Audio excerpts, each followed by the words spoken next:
આજનો ટોપિક છે વિદ્યુત સ્થિતિમાન। ગઈકાલે આપણે વિદ્યુત સ્થિતિ ઉર્જા વિશે જોયું। મોટાભાગના વિદ્યાર્થીઓએ ટેસ્ટમાં સારો દેખાવ કર્યો। મને આશા છે કે આજે પણ ટેસ્ટમાં મોટાભાગના વિદ્યાર્થીઓ આ લેક્ચરો રેગ્યુલર જોઈ અને સારો દેખાવ કરશે। તો પ્રશ્ન છે વિદ્યુત સ્થિતિમાન। વિદ્યુત સ્થિતિમાનની વ્યાખ્યા આપી સમજાવો। એસઆઈ એકમ અને બીજા એના અન્ય એકમો જણાવવાના છે। મિત્રો, આપણે પહેલા ચેપ્ટરમાં વિદ્યુત ક્ષેત્ર, બળ આ બે રાશિઓ જોઈ હતી। વિદ્યુત ક્ષેત્ર પછીની રાશિ છે વિદ્યુત સ્થિતિમાન। પછી આપણે બધાને એકબીજા સાથે સરખાવવાના છે, એટલે મિત્રો ધ્યાનથી સમજજો। વિદ્યુત સ્થિતિ ઉર્જામાં આપણે ક્યુ વિદ્યુત ભારના ક્ષેત્રમાં સ્મોલ ક્યુ વિદ્યુત ભારને અનંત અંતરેથી આપેલા બિંદુએ લાવવા માટે કરવું પડતું કાર્ય કે જે વિદ્યુત ક્ષેત્રની વિરુદ્ધ દિશામાં હતું તેવું આપણે જોયું હતું। પરંતુ હવે વિદ્યુત સ્થિતિમાનના કન્સેપ્ટમાં આપણે સેમ વસ્તુ જોવાની છે, પણ અહીંયા જે વાત છે એ કોઈ એક બિંદુ પાસેના સ્થિતિમાનની છે, અને ઓલામાં જે વાત હતી એ આખા તંત્રના સ્થિતિ ઉર્જાની વાત હતી। તો કાલની જેમ જ સમજીએ કે ધારી લો કે અહીંયા એક કેપિટલ ક્યુ જેટલો એક વિદ્યુત ભાર છે। અનંત અંતરેથી આ પી બિંદુએ આપણે કોઈ એકમ વિદ્યુત ભાર, મિત્રો ખાસ ધ્યાન રાખજો, અહીં વ્યાખ્યામાં એકમ વિદ્યુત ભાર લખવો જરૂરી છે। એકમ વિદ્યુત ભારને અનંત અંતરેથી આપેલા બિંદુએ લાવવાનો। કેવી રીતે લાવવાનો છે? તો કે આ જે વિદ્યુત ક્ષેત્ર છે એ વિદ્યુત ક્ષેત્રની વિરુદ્ધ દિશામાં લાવવાનો છે। મિત્રો, વિરુદ્ધ દિશામાં લાવવાનો છે એટલે કાર્ય કરવું પડશે, પરંતુ કાર્ય એવી રીતે કરવાનું છે કે પરિણામી બળ શૂન્ય થાય, કારણ કે અહીં બે બળો મળશે આપણને। એક બળ જે છે એ વિદ્યુત ક્ષેત્ર દ્વારા લાગતું બળ Fe જેને આપણે કહીએ છીએ, ને બીજું બળ છે એક્સટર્નલ ફોર્સ કે જે આપણા દ્વારા બળ લાગવાનું છે। એ બંને સમાન અને પરસ્પર વિરુદ્ધ દિશામાં થાય તે રીતે બળ લગાવવાનું છે કે જેથી પ્રવેગ ઉત્પન્ન ન થાય, એટલે ગતિ જે છે એ અચળ ઝડપે ગતિ થાય। એ રીતે આપણે એકમ ધન વિદ્યુત ભારને વિદ્યુત ક્ષેત્રમાં આપેલા બિંદુએ અનંત અંતરેથી લાવવાનો છે, વિદ્યુત ક્ષેત્રની વિરુદ્ધ કાર્ય કરીને લાવવાનો છે, અને પરિણામે એ વિદ્યુત ક્ષેત્રનું તે બિંદુએ આપણને વિદ્યુત સ્થિતિમાન મળે। મિત્રો, વિદ્યુત સ્થિતિમાન એ વિદ્યુત ક્ષેત્રની એક લાક્ષણિકતા છે, એ જે તે બિંદુ આગળનું હોય છે। હવે આપણે જોઈએ કે થિયરીમાં આપણને શું સમજાવવામાં આવ્યું છે।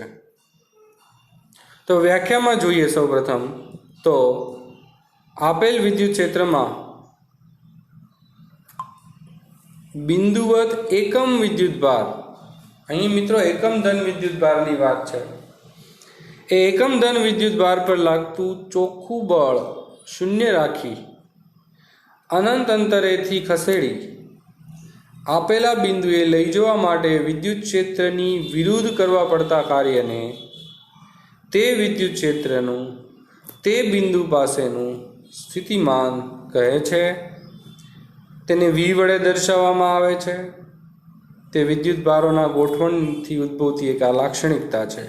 અહીં જે અગત્યના શબ્દો છે એને આપણે થોડા હાઇલાઇટ કરીએ, બોલ્ડ કરીએ, એની પર રાઉન્ડ કરીએ તો એકમ ધન વિદ્યુત ભારની વાત છે, અનંત અંતરેથી આપેલા બિંદુએ એને લાવવાનો છે, વિદ્યુત ક્ષેત્રની વિરુદ્ધ કાર્ય કરવાનું છે, તે બિંદુ આગળનું છે, જે તે વિદ્યુત ભારનું નહીં પરંતુ તે બિંદુ આગળનું વિદ્યુત સ્થિતિમાન કહેવામાં આવે છે, તેને વી સંજ્ઞાથી દર્શાવવામાં આવે છે।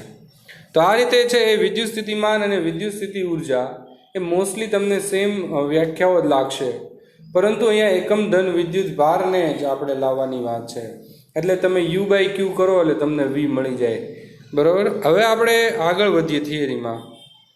તો થિયરીમાં આપણને એવું કહેવામાં આવ્યું છે કે ધારો કે O પાસે, હવે આપણને આપણી જે આકૃતિ આપેલી છે એ આકૃતિમાં અહીંયા O બિંદુ છે, તો એ O બિંદુ પાસે એ ધન વિદ્યુતભાર ક્યુ છે. અહીં એને ક્યુ ધન વિદ્યુતભાર દર્શાવેલો નથી. એકચ્યુઅલી અહીંયા ક્યુ ધન વિદ્યુતભાર પડેલો છે, એનું વિદ્યુત ક્ષેત્ર છે. અને એ વિદ્યુત ક્ષેત્રમાં આપણે પી એક નિયત બિંદુ કરેલું છે અને ત્યાં અનંત અંતર કે આર જે છે એ આપણે અનંત અંતર તરીકે લીધેલું છે. આ અનંત અંતરેથી આપણે પી બિંદુએ એકમ ધન વિદ્યુતભારને લાવવાનો છે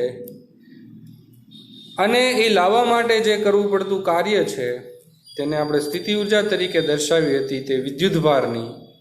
પરંતુ પી પાસેની જે વિદ્યુત સ્થિતિ ઉર્જા છે તેને યુપી વડે દર્શાવીએ, આર પાસેની સ્થિતિ ઉર્જાને યુઆર વડે દર્શાવીએ તો એ બંનેનો જો તફાવતને ક્યુ વડે ભાગીએ, કારણ કે આપણે સ્થિતિમાન માટે એકમ ધન વિદ્યુતભારનું સ્થિતિમાન હંમેશા લેવાનું હોય છે, તો ક્યુ વડે ભાગીએ એટલે આપણને વિદ્યુત સ્થિતિમાનનો તફાવત મળી જાય છે.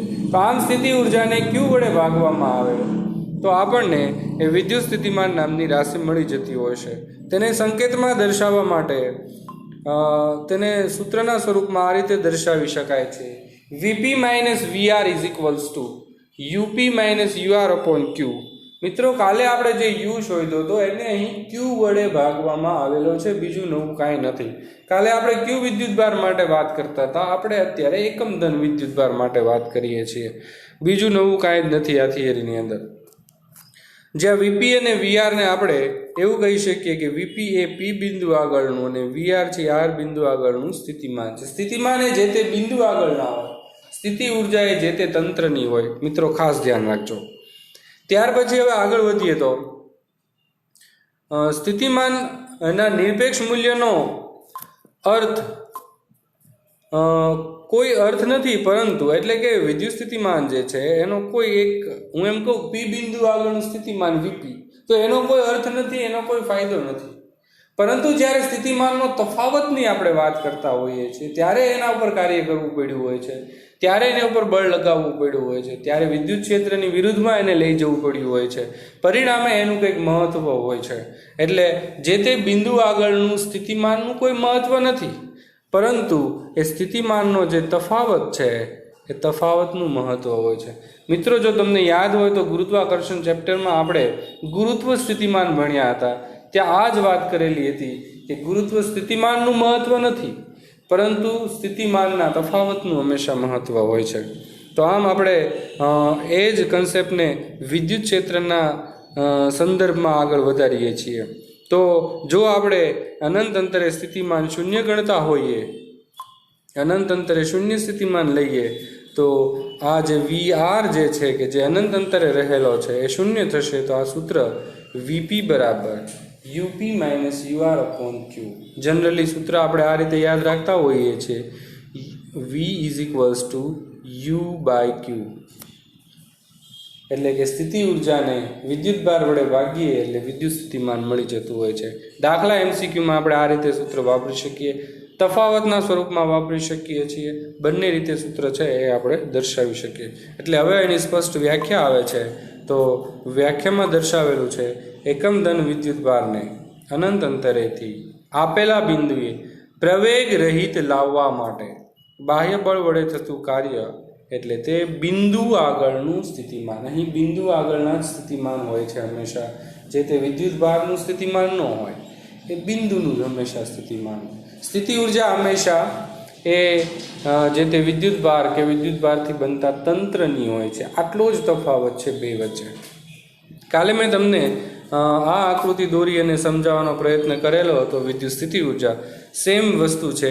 જેમાં મેં તમને કીધું હતું કે તમારે આરથી પી બિંદુ સુધી જવું હોય તો એના માટે તમને ઘણા બધા માર્ગો મળી શકે.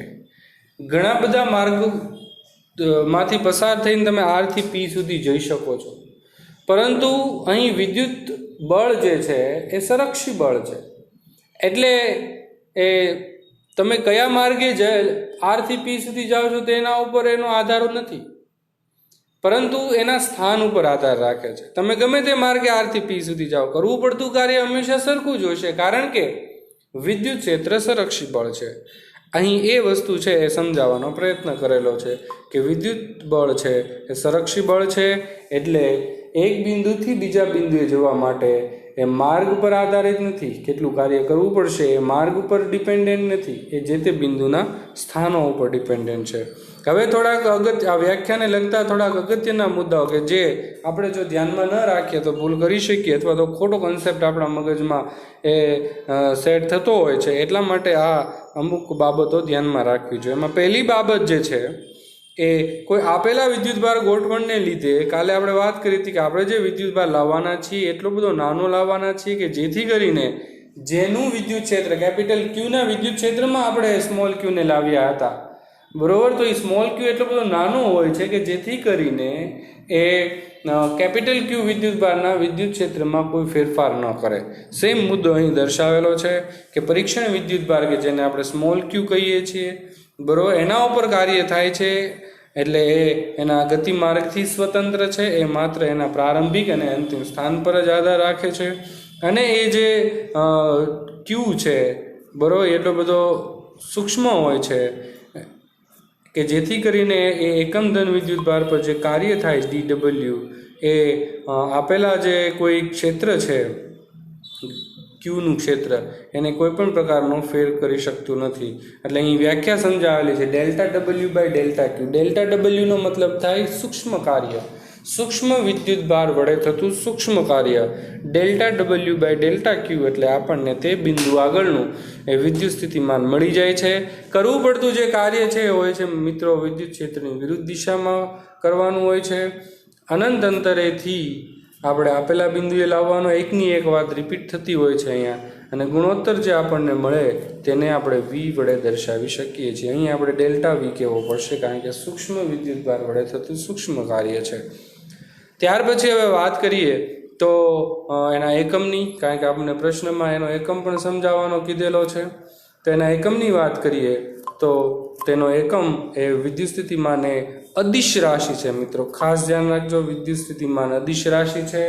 આ કન્સેપ્ટને લઈને ઘણી બધી વાર MCQઓ એ હોશિયાર વિદ્યાર્થીઓના પણ ખોટા પડતા હોય છે, કારણ કે એને ખબર હોતી નથી કે વિદ્યુત સ્થિતિમાન અદિશ રાશિ છે. કારણ કે આપણે જે વિદ્યુત સ્થિતિમાનને હવે કમ્પેર કરવાના છીએ એ વિદ્યુત બળ અને વિદ્યુત ક્ષેત્ર સાથે કરવાના. વિદ્યુત બળ અને વિદ્યુત ક્ષેત્ર સદિશ રાશિ હતી, જ્યારે વિદ્યુત સ્થિતિમાન અદિશ રાશિ છે. એટલે થોડા કન્સેપ્ટો વિદ્યુત ક્ષેત્રથી અલગ પડવાના છે. એનું મુખ્ય કારણ કે વિદ્યુત સ્થિતિમાન અદિશ રાશિ છે. તેનો એકમ જૂલ પર કુલમ એટલે કે વોલ્ટ છે. વોલ્ટા નામના સાયન્ટિસ્ટની યાદમાં એનો એકમ વોલ્ટ એવું રાખવામાં આવેલું છે. જૂલ પર કુલમ એટલા માટે થયું છે કે હમણાં જ આપણે જોયું હતું કે V બરાબર U બાય ક્યુ. યુનો એકમ જૂલ હોય છે, ક્યુનો એકમ કુલમ હોય છે. જૂલ પર કુલમ એટલે થશે વિદ્યુત સ્થિતિમાનનો એકમ. આ રીતે આપણને એ વિદ્યુત સ્થિતિમાનનો એકમ જૂલ પર કુલમ મળી જાય છે. એ સિવાય બીજો એકમ લખવો હોય તો આપણે જાણીએ છીએ કે જૂલ એટલે ન્યૂટન ઇન્ટુ મીટર થાય, એટલે ન્યૂટન ઇન્ટુ મીટર પર કુલમ પણ લખી શકીએ. હજી જો ફ્લક્સના ટર્મમાં લખીએ તો વેબર પર સેકન્ડ પણ થાય, જે આપણે આગળ જોશું જ્યારે ચુંબકીય ના ચેપ્ટરો ભણશું, ચેપ્ટર નંબર 4 ને 5, ત્યારે આપણને આ એકમો સમજાશે. ત્યાર પછી ચુંબકીય ક્ષેત્રનો એકમ ટેસ્લા મીટર પર એમ્પિયર, ટેસ્લાના સ્વરૂપમાં પણ વોલ્ટનો એકમ આવશે.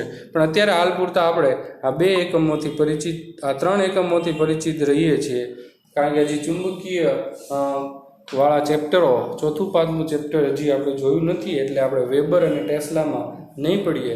એટલે વોલ્ટનો એકમ જૂલ પર કુલમ અને ન્યૂટન મીટર પર કુલમ થશે. તેનું પારિમાણિક સૂત્ર આપણે મેળવવાનો પ્રયત્ન કરીએ મિત્રો, તો એનું પારિમાણિક સૂત્ર એ આપણે આ રીતે મેળવી શકીએ છીએ. તો પારિમાણિક સૂત્ર મેળવવા માટે વોલ્ટ એટલે થશે જૂલ પર કુલમ. જૂલ એટલે આપણને યાદ છે કે M1L2T-2. જૂલ મિત્રો નો યાદ રહેતું હોય તો ગમે તે રીતે યાદ રાખી લેવું, કારણ કે નહીંતર તમારું પરીક્ષામાં ટાઈમ બહુ ઘટી શકે છે. ત્યાર પછી કુલમ એટલે થશે Q બરાબર IT એટલે એમ્પિયર ઇન્ટુ સેકન્ડ. એના ઉપરથી તમે એનું પારિમાણિક સૂત્ર મેળવો તો થશે M1L2T-3A-1. તો આ રીતે M1L2T-3A-1 એ આપણને એ વોલ્ટનું પારિમાણિક સૂત્ર મળી જાય છે, જે અહીં આપણને દર્શાવેલું છે M1L2T-3A-1. તો આમ વોલ્ટનું આ પારિમાણિક સૂત્ર થયું. તો મિત્રો આમાં આપણે નવું કાંઈ ભણ્યા જ નથી. જે સ્થિતિ ઉર્જા ભણ્યા હતા એ જ સ્થિતિ ઉર્જાને જો એકમ ધન વિદ્યુતભાર માટે વિચારીએ, જે તે બિંદુ આગળનું વિચારીએ, તો એને આપણે વિદ્યુત સ્થિતિમાન કહીએ છીએ. મોસ્ટલી તો આપણે જે આમાં ભણ્યા છે એ એક આ સૂત્ર છે વી બરાબર ડબલ્યુ એટલે કે યુ બાય ક્યુ. આ સૂત્ર છે એ જનરલી આપણે અત્યારે જોયું છે. એ આ રીતે આપણે વિદ્યુત સ્થિતિમાનને સમજી શકીએ છીએ. Thank you. ત્યાર પછીનો મોસ્ટ આઈએમપી પ્રશ્ન છે, બિંદુવત ધન વિદ્યુત ભારના વિદ્યુત ક્ષેત્રમાં આર અંતરે વિદ્યુત સ્થિતિમાનનું સૂત્ર મેળવો. મિત્રો પરીક્ષામાં ખાસ ધ્યાન રાખજો, આવો જ એક પ્રશ્ન હતો બિંદુવત વિદ્યુત ભાર માટે આર અંતરે વિદ્યુત ક્ષેત્રનું સૂત્ર, જે આપણે KQ/R² લાવ્યા હતા. હવે આપણે બિંદુવત વિદ્યુત ભારના ક્ષેત્રમાં સ્થિતિમાનનું સૂત્ર લાવવાનું, જે આપણે KQ/R લાવવાના છીએ. એટલે અહીંયા આપણે વિદ્યુત ક્ષેત્ર માટે જે કાંઈ ભણ્યા હતા સેમ વસ્તુ વિદ્યુત સ્થિતિમાન માટે ભણવાની છે. વિદ્યુત ક્ષેત્ર માટે યાદ કરાવી દઈએ તો પહેલાં બિંદુવત વિદ્યુત ભારનું વિદ્યુત ક્ષેત્ર માટે યાદ કરીએ તો પહેલાં બિંદુવત વિદ્યુત ભારનું વિદ્યુત ક્ષેત્ર ભણ્યા હતા, ત્યાર પછી તંત્રનું વિદ્યુત ક્ષેત્ર ભણ્યા હતા, ત્યાર પછી વિદ્યુત ડાયપોલનું વિદ્યુત ક્ષેત્ર ભણ્યા હતા, અને ત્યાર પછી આપણે આગળ વધી અને ફ્લક્સ અને એ બધું જોયું હતું. તો એવી રીતે આપણે વિદ્યુત સ્થિતિમાનમાં પણ પહેલાં બિંદુવત વિદ્યુત ભારનું વિદ્યુત સ્થિતિમાન જોશું, તંત્રનું વિદ્યુત સ્થિતિમાન જોશું, અને ત્યારબાદ ડાયપોલનું વિદ્યુત સ્થિતિમાન પણ જોવાના છીએ. એટલે જ્યારે તમે વિદ્યુત સ્થિતિમાન ભણતા હો ત્યારે પહેલા ચેપ્ટરના વિદ્યુત ક્ષેત્રના જે ટોપિક છે એને કમ્પેર કરવા, જેથી કરીને તમને સમજાય કે બંને એ મોસ્ટલી સેમ જ છે, કેટલો ડિફરન્સ છે એ તમને ખબર પડશે.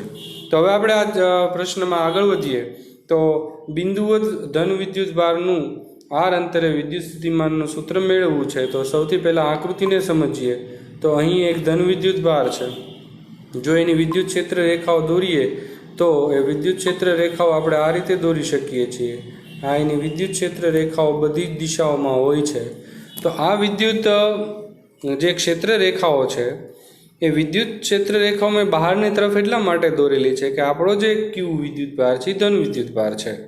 હવે આપણે આર સ્થાન સદિશ ધરાવતા બિંદુએ વિદ્યુત સ્થિતિમાનનું સૂત્ર તારવવું છે. તો મિત્રો આપણો આર સ્થાન સદિશ ધરાવતું જે બિંદુ છે એ આ પી બિંદુ છે કે જેનો સ્થાન સદિશ એ આર જેટલો અહીં દર્શાવેલો છે. આપણે એ બિંદુએ વિદ્યુત સ્થિતિમાનનું સૂત્ર અહીં તારવવાનું છે. તો એના માટે આપણે હમણાં જે જોયું હતું એ જ પ્રકારે અનંત અંતરેથી આપણે કોઈ એકમ ધન વિદ્યુત ભારને પી બિંદુએ લાવશું. એના માટે લાવવું પડતું કાર્ય ગણીશું અને કાર્ય ઉપરથી સ્થિતિમાનની કેલ્ક્યુલેશન કરીશું. પરંતુ અહીં મિત્રો આપણે પીડેશથી પી બિંદુ સુધી લાવવા માટેની કેલ્ક્યુલેશન કરી અને સૂત્ર તારવવાના છીએ. તો અહીં એક પીડેશ બિંદુ છે. આ પીડેશ બિંદુ જે છે એ પીડેશ બિંદુમાં આગળ આ કેપિટલ ક્યુ વિદ્યુત ભારને લીધે એ લાગતું બળની જો કેલ્ક્યુલેશન કરવામાં આવે તો એ બળનું સૂત્ર કંઈક આપણે આવું લખી શકીએ, F બરાબર K કેપિટલ ક્યુ સ્મોલ ક્યુ અપોન R². આ જો પીડેશ બિંદુ આગળ સ્મોલ ક્યુ વિદ્યુત ભારને વિચારવામાં આવે તો આવું થાય. પરંતુ જો આપણે તો વિદ્યુત સ્થિતિમાન છે એ એકમ ધન વિદ્યુત ભાર માટે હોય છે, એટલે સ્મોલ ક્યુની કિંમત 1 લઈ લેવામાં આવે. તો આ જે સૂત્ર છે એ હવે આપણે આ રીતે લખી શકીએ છીએ, F બરાબર KQ/R². તો આ રીતે આપણે એકમ ધન વિદ્યુત ભાર પર લાગતા બળનું સૂત્ર લખી શકીએ છીએ, જે તેનું સમીકરણ નંબર 1 સ્વરૂપે દર્શાવેલું છે. આર કેપ જે છે આર ડેશ કેપ એવું દર્શાવે છે કે આર ડેશ બિંદુ છે એ ઉગમ બિંદુથી પીડેશ સુધીનું અંતર છે અને એ જ દિશામાં એ બળ લાગે છે તેવું તે દર્શાવે છે. આ જે છે એ વિદ્યુત ક્ષેત્ર વડે લાગતું બળ છે, એટલે આ બળ ધન દર્શાવી શકાય, કારણ કે અપાકર્ષણ થશે એટલે વિદ્યુત ક્ષેત્રની દિશામાં એકમ ધન વિદ્યુત ભાર પર બળ લાગવાનું છે.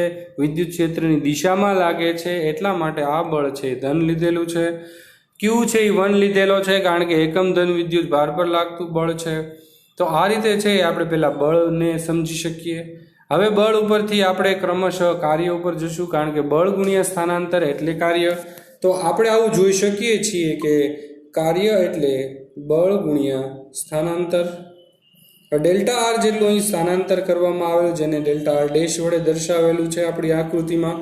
હવે એનું થોડું સાદુરૂપ આપીએ, આ એફની કિંમત મૂકીએ એટલે આપણને આ સમીકરણ મળી જશે કે Q/R² into delta R dash, જેને આપણે કહી શકીએ કે ડેલ્ટા ડબલ્યુ જેટલું કાર્ય કરવું પડ્યું. અહીં આપણે આ જે કાર્ય કર્યું છે એ કેટલું, તો કે અહીં આપણે આ પીડેશ બિંદુ આગળને કોઈ વિદ્યુત એકમ ધન વિદ્યુત ભારને એક ડેલ્ટા આર ડેશ જેટલું સ્થાનાંતર કરાવવા માટે જે જરૂરી કાર્ય કરવું પડ્યું એ કાર્યનું એ સૂત્ર આપણે અત્યારે લખ્યું છે. તો આ જે છે એ કાર્યમાં આગળ ઋણ નિશાની, આ સૂત્રમાં તમે જોઈ શકો છો મિત્ર કે ઋણ નિશાની આવે છે. આ ઋણ નિશાની સૂચવે છે કે તમારે જે કાર્ય કરવાનું છે મિત્રો એ કાર્ય વિદ્યુત ક્ષેત્રની વિરુદ્ધમાં કરવાનું છે. કારણ કે બળ તો વિદ્યુત ક્ષેત્રની દિશામાં છે, આ બળ kq/r², પરંતુ કાર્ય જે કરવાનું થાય છે એ વિદ્યુત ક્ષેત્રની કે વિદ્યુત બળની વિરુદ્ધ દિશામાં, ને કાર્ય કરશો તો જ એને ઉર્જા કે સ્થિતિમાન મળવાનું છે. એટલા માટે અહીં માઇનસ નિશાની આવે છે. નહીંતર અમુક બાળકોને એવા પ્રશ્ન થાય છે કે સર આ માઇનસ નિશાની ક્યાંથી આવી? તો માઇનસ નિશાની એવું સૂચવે છે કે બળ છે એ તો વિદ્યુત ક્ષેત્રની દિશામાં લાગતું હતું, અપાકર્ષી બળ હતું એટલે, પરંતુ આપણે તો જે એકમ ધન વિદ્યુત ભારને વિદ્યુત ક્ષેત્રની વિરુદ્ધ દિશામાં લઈ જવાનો, ત્યાં સ્થાનાંતર કરાવવાનું. વિરુદ્ધ દિશામાં સ્થાનાંતર કરવા માટે જે જરૂરી બળ છે એ આપણે માઇનસમાં વિચારવું પડે. પરિણામે એફ ઓફ એક્સટર્નલ છે એ એફ ઓફ ઈ કરતાં માઇનસમાં હોય છે, એટલા માટે અહીં માઇનસ નિશાની એ આપણને જોવા મળે છે. હવે આપણે આગળ વધીએ તો સૂત્રમાં ડેલ્ટા આર ડેશ હવે આપણને કહે છે કે જો delta R dash is less than 0 હોય તો ડેલ્ટા ડબલ્યુ ગ્રેટર ધેન 0 થાય. જો ડેલ્ટા આર ડેશની કિંમત તમે કઈ બાજુ લઈ જાઓ છો કણને એના ઉપર નક્કી થાય કે delta R dash less than 0 કે ગ્રેટર ધેન 0 આવશે. એના ઉપરથી નક્કી થાય કે ક્ષેત્રની વિરુદ્ધ કાર્ય કરવાનું છે કે ક્ષેત્રની દિશામાં કાર્ય કરવાનું. જો ક્ષેત્રની વિરુદ્ધમાં કાર્ય કરવાનું હોય તો ડેલ્ટા ડબલ્યુ લેસ ધેન 0 આવશે. જો ક્ષેત્રની દિશામાં કાર્ય કરવાનું થશે તો ડેલ્ટા ડબલ્યુ ગ્રેટર ધેન 0 આવશે. હવે આપણે એના સૂત્ર તરફ જઈએ તો સંકલનથી સમજવું પડશે. આપણે કણને ક્યાંથી ક્યાં લઈ જઈએ છીએ તો મિત્રો ઇન્ફાઇનાઇટથી આર અંતરે લઈ જવાનો છે કણને. એટલે કરવું પડતું જે ટોટલ કાર્ય છે એ ટોટલ કાર્યને થોડું ધ્યાનથી સમજીએ તો આ એનું સાદુરૂપ છે. સાદુરૂપમાં જોઈ શકીએ છીએ કે કરવું પડતું કાર્ય ઇન્ફાઇનાઇટથી આર અંતરે લઈ જવાનું છે. આ સૂત્ર હમણાં જ આપણે જોયું હતું, -kq/r², dr'. ડેલ્ટા આર એટલો બધો નાનો હોય છે કે તમે ડેલ્ટાને dr' વડે દર્શાવી શકો છો. તાક્ષણિક ઝડપવાળા આપણે 11મા ધોરણમાં કન્સેપ્ટો શીખ્યા હતા એ જ પ્રમાણે. હવે આગળ સાદુરૂપ આપીએ તો 1/r² નું સંકલન એ -1/r' થશે. લિમિટ મૂકીએ એટલે kq/r, કારણ કે 1/∞ 0 થતું હોય છે એટલે w બરાબર kq/r એ આપણને મળશે. કેને તમે 1/4πε0 મૂકો તો આપણને આ સમીકરણ એ q/4πε0r સ્વરૂપમાં પણ મળી શકે છે. ત્યાર પછી આગળ વાત કરીએ તો આપણે તો કાર્યની નહોતું શોધવાનું, આપણે તો વિદ્યુત સ્થિતિમાન શોધવાનું હતું. તો વિદ્યુત સ્થિતિમાન એ એકમ ધન વિદ્યુત ભાર વડે થતું કાર્ય, એને જ આપણે વિદ્યુત સ્થિતિમાન કહેતા હોઈએ છીએ. તો અહીં આપણે જોઈએ છીએ કે w/q ને જ v કીધેલો છે. w/q એટલે v થાય છે, એટલે એકમ ધન વિદ્યુત ભાર પર થતું કાર્ય એટલે જ વિદ્યુત સ્થિતિમાન. q ને જો તમે 1 લઈ લો તો v ને જ w કહી શકો છો. એટલે જે w નું આપણે સૂત્ર મળ્યું હતું એ જ આપણે વિદ્યુત સ્થિતિમાનનું સૂત્ર કહી શકીએ છીએ. એટલે આપણે કહીએ કે v બરાબર kq/r એ આપણને સૂત્ર મળે છે. હવે આ કેલ્ક્યુલેશનમાં એક તકલીફ જો કોઈ બાયોલોજી સ્ટુડન્ટ્સને થતી હોય તો એ છે સંકલન.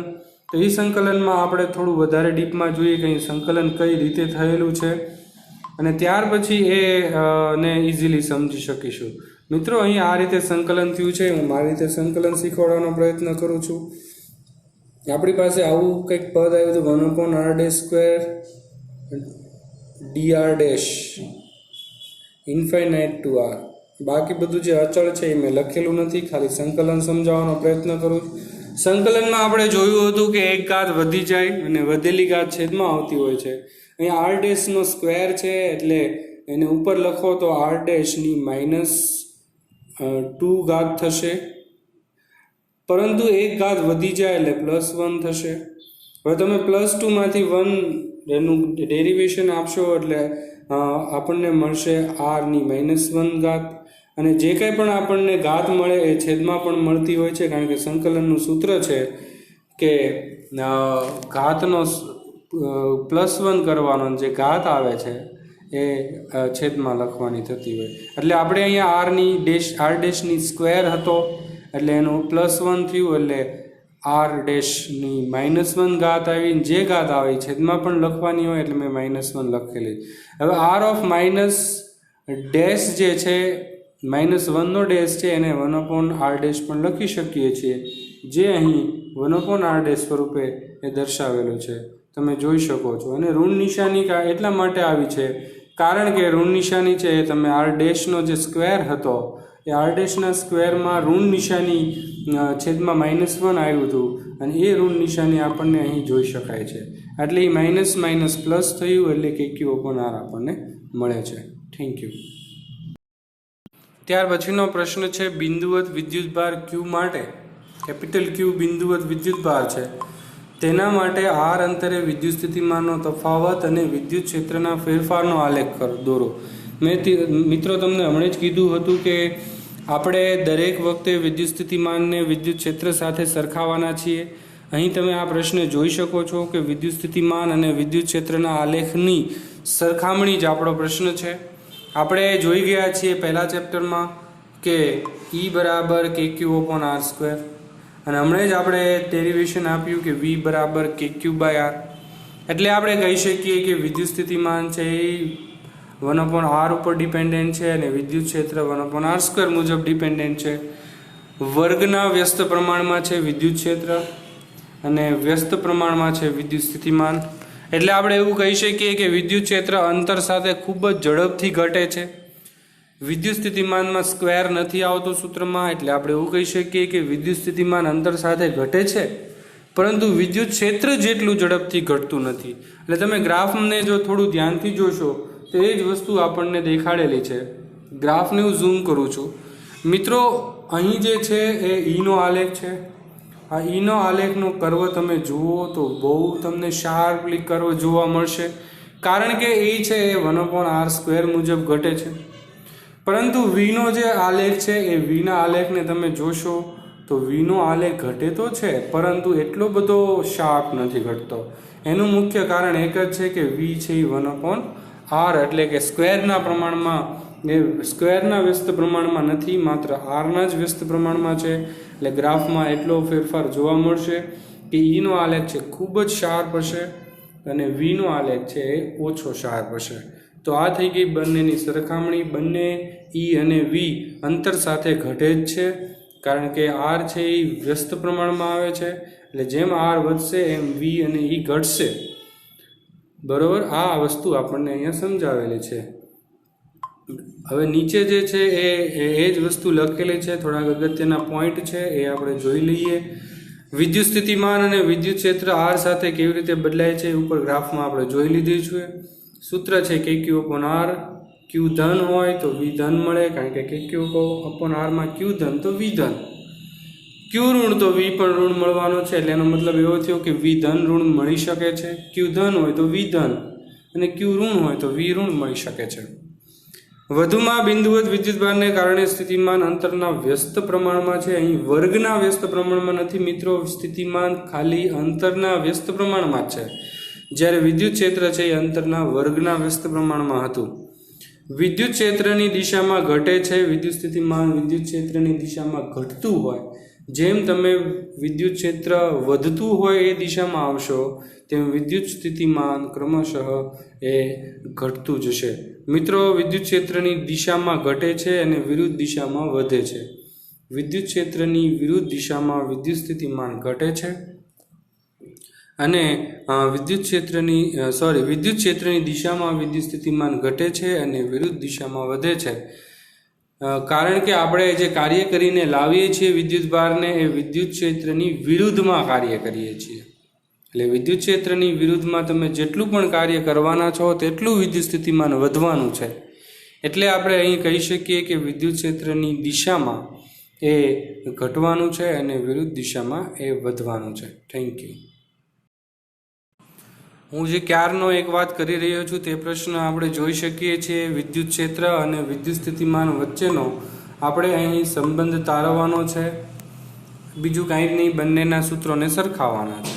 આ જે સૂત્ર છે એ KQ/R² વિદ્યુત ક્ષેત્ર માટે, KQ/R વિદ્યુત સ્થિતિમાન માટે બંનેનો ગુણોત્તર લેવામાં આવે એટલે KQ/R કેન્સલ થઈ જશે 1/r વધશે એટલે એના ઉપરથી કહી શકીએ કે V = ER. મોસ્ટ આઈએમપી આ સૂત્ર છે. આ જે છે એ V અને E વચ્ચેનો સંબંધ દર્શાવે છે. વિદ્યુત ક્ષેત્રમાંથી વિદ્યુત સ્થિતિમાન લાવવું હોય કે વિદ્યુત સ્થિતિમાનમાંથી વિદ્યુત ક્ષેત્ર લાવવું હોય તો તમે આ સૂત્ર ઉપરથી લાવી શકો છો મિત્રો. એટલે ખાસ ધ્યાન રાખજો.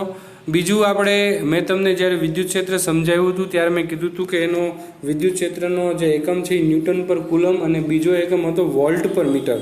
તો એ સૂત્ર તમે એકમ તમે અહીંયા લાવી શકો છો મિત્રો. ધ્યાનથી જોજો. આમાં ને કરતા બનાવી નાખવામાં આવે તો થશે V/R. વીનો એકમ છે વોલ્ટ ને આરનો એકમ છે મીટર. એટલે નો એકમ આપણે કહી શકીએ વોલ્ટ પર મીટર પણ થાય છે. જે હું તમને પહેલા ચેપ્ટરમાં ન શીખવી શકું કારણ કે પહેલા ચેપ્ટરમાં હજી આપણે વિદ્યુત સ્થિતિમાન ભણ્યા જ નહોતા. પરંતુ હવે આપણે વિદ્યુત સ્થિતિમાન જોઈ ગયા છીએ એટલે કે વિદ્યુત ક્ષેત્રનો આ બીજો એકમ વોલ્ટ પર મીટર પણ હવે આપણે સમજી શકીએ. આમ વિદ્યુત ક્ષેત્રના બે એકમો થયા, ન્યૂટન પર કુલમ અને વોલ્ટ પર મીટર. અને ખાસ આ સૂત્ર યાદ રાખજો મિત્રો, V = ER. V અને E વચ્ચેનો આ સંબંધ છે. MCQ હશે આના. Thank you. હવેનો જે પ્રશ્ન છે એ વિદ્યુત સ્થિતિમાન અને વિદ્યુત ક્ષેત્ર વચ્ચેનો તફાવત છે. તફાવતના અહીં 4 મુદ્દા બનાવેલા છે એટલે તફાવતના આધારે તમે બંનેને સ્પષ્ટપણે સમજી શકો. તો વિદ્યુત સ્થિતિમાન શું છે? તો વિદ્યુત સ્થિતિમાન પહેલો મુદ્દો જોઈએ તો વિદ્યુત સ્થિતિમાન જે છે એ અનંત અંતરેથી વિદ્યુત ક્ષેત્રમાં જુદા જુદા બિંદુઓ પર એકમ ધન વિદ્યુત ભારને લીધે થતું કાર્ય છે. જે તે બિંદુ આગળનું કાર્ય છે એટલે વિદ્યુત સ્થિતિમાન છે.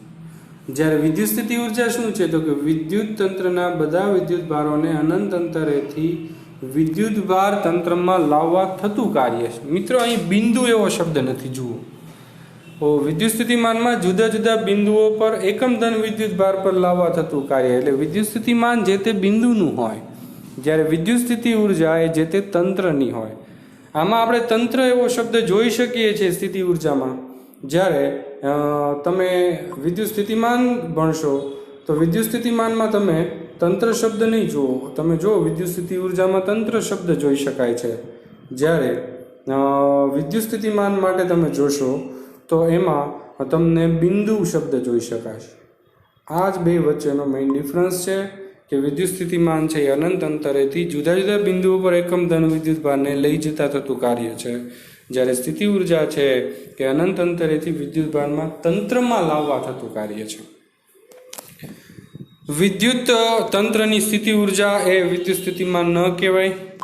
એટલે અહીં એક મુદ્દો બનાવેલો છે એને કે સ્થિતિ ઉર્જાને સ્થિતિમાન ન કહી શકો અને સ્થિતિમાનને સ્થિતિ ઉર્જા ન કહી શકો.